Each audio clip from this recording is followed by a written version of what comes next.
Assalamualaikum warahmatullahi wabarakatuh.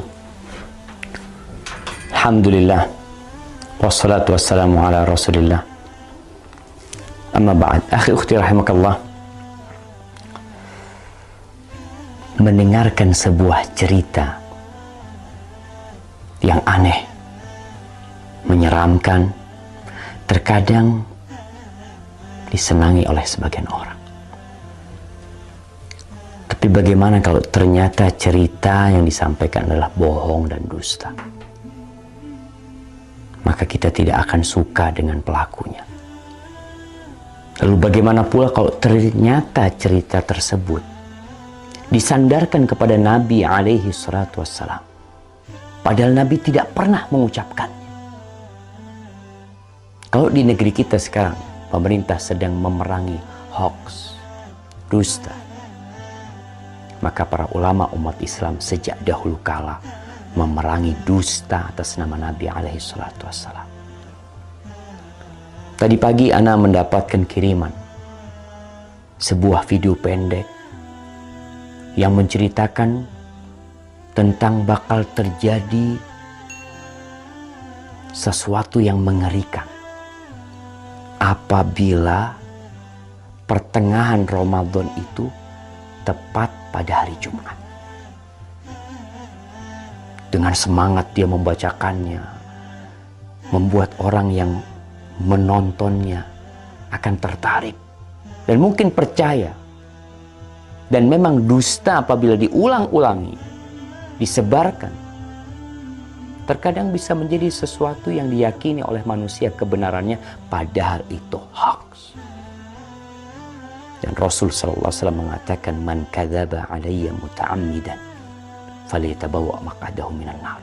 Barang siapa yang sengaja berdusta atas nama aku, hendaklah dia bawa kursinya, tempat duduknya ke neraka.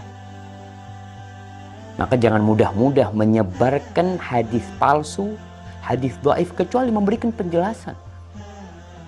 Kalau hadis itu palsu atau hadis itu dhaif.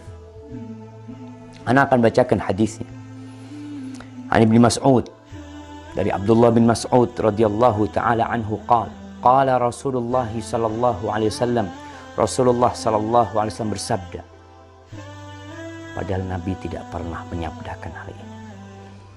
Idza kana sayhatun fi Ramadan fa innahu yakunu ma'ma'atun fi Syawal wa tamyizul qabail fi Dzil Qa'dah wa tasfikud dima fi Dzil Hijjah والمحرم وما المحرم يقولها 3 مرات هيهات هيهات يقتل الناس فيه هرجا هرجا قلنا وما الصيحة يا رسول الله قال هذه في النصف من رمضان ليلة الجمعة فتكون هذه توقظ النائم وتقعد القائم وتخرج العواتق من خدورهن في ليلة جمعة في سنة كثيرة الزلزال والبرد فإذا وافق شهر رمضان في تلك السنة ليلة الجمعة فإذا صليتم الفجر من يوم الجمعة في النصف من رمضان فادخلوا بيوتكم وأغلقوا أبوابكم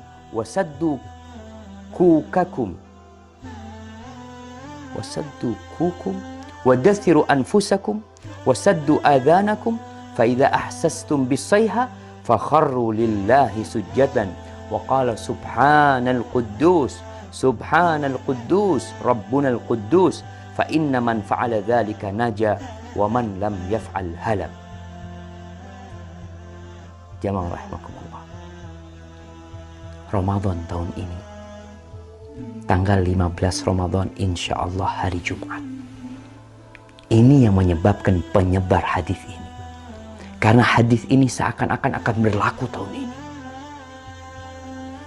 Yang artinya dari Abdullah bin Mas'ud radhiyallahu taala anhu, Rasulullah sallallahu alaihi wasallam bersabda, apabila ada suara dahsyat tepat di bulan Ramadan, maka itu akan terjadi beruntun sampai bulan Syawal.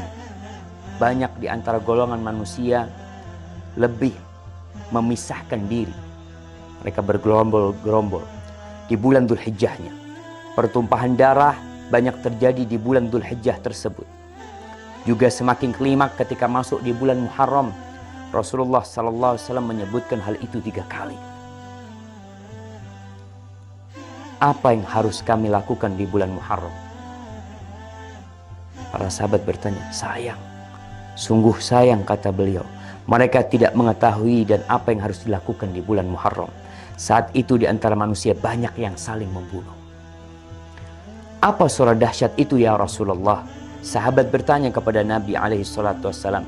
Suara keras itu adalah mulai terjadi di pertengahan bulan Ramadan yang bertepatan di malam Jumat.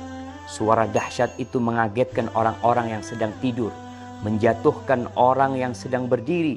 Segala benda terhempas jauh keluar dari tempatnya, atau para wanita yang masih gadis akan keluar dari kamar-kamarnya. Malam Jumat pertengahan Ramadan itu terjadi goncangan dahsyat dan cuaca sangat dingin. Banyak sekali terjadi gempa, banyak sekali yang seperti yang kita lihat lah, gempa di mana-mana mungkin. Kemudian apabila bulan Ramadan itu tepat di tahun itu dan kalian sedang melaksanakan sholat subuh malam Jumat di pertengahan bulan Ramadan tersebut, masuklah ke dalam rumah, kuncilah pintunya, tutuplah kepala kalian, lindungi tubuh kalian dan tutup telinga kalian. Apabila kalian merasakan suara dahsyat, bersyukurlah, sujud. Nih ada sujud, kita tahu sujud itu ada sujud syukur, sujud tilawah, kemudian ada sujud sahwi, ada sujud ketika sholat. Ini sujud ketika mendengar suara keras. Membaca Subhanal Quddus, Subhanal Quddus, Rabbunal Quddus.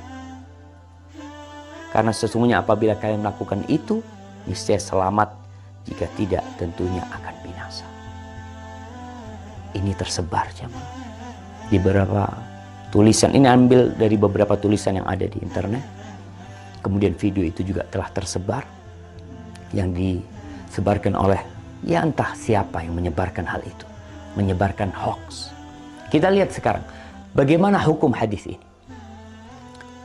Para ulama menjelaskan hadzal hadis munkar la yasih. Hadis ini mungkar, tidak benar. Al-Uqaili mengatakan laisa li hadzal hadis aslun min hadithi thiqah. Hadis ini enggak punya dasar dari perawi yang thiqah, wala min wajhin yathbut, dan enggak ada yang benar dalam hadis ini. Itu disebutkan dalam Ad-Du'afa Al-Kabir. Dan Ibnul Jauzi mengatakan hadis ini hadza haditsun maudhu. Hadis ini palsu atas nama Nabi SAW. Kemudian Syekh Albani mengatakan maudhu'un, hadis ini palsu, diriwayatkan oleh Nu'aim bin Hammad dalam kitab Al-Fitan.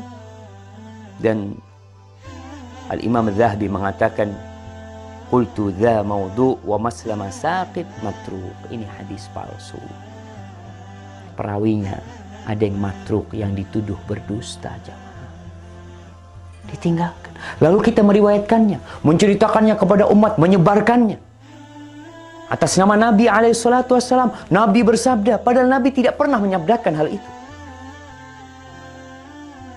Jemaah, ma min qaul, tidak ada satu ucapan yang keluar melainkan ada raqib, ada atid. Ma yalfidu min qaulin illa ladaihi raqibun atid. Akan ada yang mengawasi, mencatat. Tapi mungkin sebagian mengatakan, Ustadz kan boleh meriwayatkan hadis dhaif. Kan ada ulama yang berpendapat seperti itu. Kan ada khilaf di antara para ulama. Nah, Anda akan sebutkan para ulama yang membolehkan meriwayatkan hadis dhaif.